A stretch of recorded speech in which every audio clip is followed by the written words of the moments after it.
Perkenalkan, nama saya Arif Aditya. Saya punya usaha Sikon Hydrofarm, usaha yang bergerak di bidang hidroponik yang memproduksi sayur, mayoritas sayurnya selada. Saya udah jalankan usaha ini selama 5 tahun sejak 2019.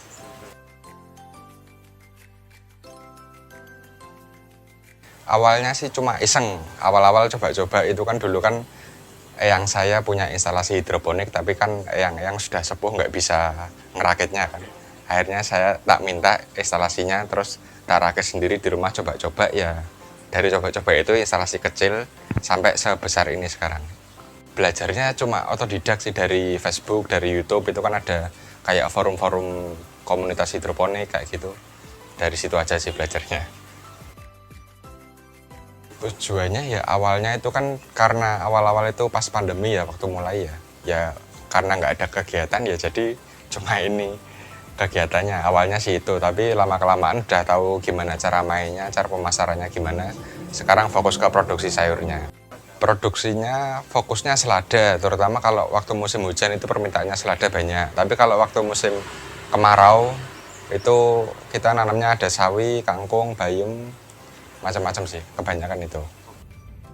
Sistem hidroponiknya yang saya gunakan di sini sistemnya NFT, yaitu nutrien film teknik. Itu pompanya harus hidup 24 jam, nggak boleh mati. Terutama kalau waktu siang, kalau misal listrik mati, mau nggak mau harus pakai genset, nggak bisa mati ya kalau siang. Trial and error juga, dulu kan awalnya itu pernah sempat coba namanya DFT. DFT itu deep flow teknik, itu ada genangan airnya, jadi kalau listrik mati nggak apa-apa, nggak masalah. Cuman kalau yang DFT itu dia pertumbuhannya relatif lebih lama daripada yang NFT ini. Ada alat ukurnya dua pakainya, ada pH meter sama TDS meter. Itu yang pH meter untuk ngecek keasaman, yang TDS meter itu untuk ngecek kepekatan pupuknya seberapa gitu. Itu dicek tiap hari. Cek tiap hari? Tiap hari ya. Kalau keunggulan saya dibanding yang lain ya, yang lain itu kan biasanya kebanyakan daerah pinggiran, kayak di daerah Gunung Pati, daerah Mijen, mereka jauh dari customer-customernya kan di kota-kota sini aja kan, sekitar sini.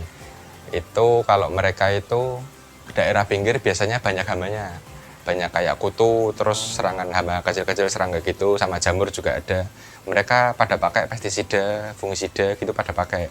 Kalau di tempatku ini sama sekali emang nggak ada hamanya, jadi emang nggak pakai pestisida macam-macam gitu, nggak pakai. Sama sekali bersih ya. Tantangannya kalau di tempatku ini kan daerah perkotaan ya, apalagi padat penduduk. Tantangannya pertama itu lahannya sempit, nggak ada lahan yang luas kayak di tempat yang lain, itu nggak ada. Terus sama airnya itu sering masalah. Kalau di sini kan padat penduduk, resapan airnya kurang kan ya, jadi kualitas air sumurnya emang agak jelek kalau di sini. Terutama kalau musim kemarau itu agak jelek airnya. Kalau pemasarannya langsung ke customer, ke restoran biasanya kebanyakan. Kalau restoran biasanya restoran yang all you can eat. Terus sama di outlet kebab yang di depan minimarket itu kan biasanya banyak outlet kebab itu. Terus ke burger, ya kebab burger juga sama sih itu. Kalau panennya tiap hari. Ya, tiap hari 10 kilo kalau saya. Ya. Untuk selada, khusus untuk selada tiap hari 10 kilo itu.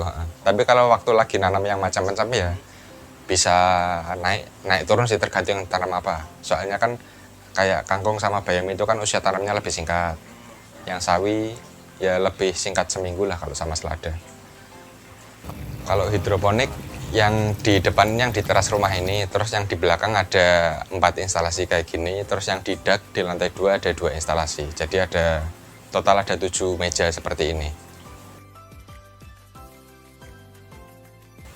Kalau sayur, mayoritas kalau sayur 4 itu mas. Sawi, selada, bayam, kangkung. Yang usia tanamnya cepat, terus kontrolnya lebih gampang lah. Apalagi buat pemula itu kan masih belajar awalnya dari 4 sayur itu. Tapi kalau ada sayur lain tuh biasanya ada sayur seledri. Seledri itu bisa sampai, tapi usianya sampai 2 bulan, lebih lama usia panennya seledri. Terus ada namanya sayur kale.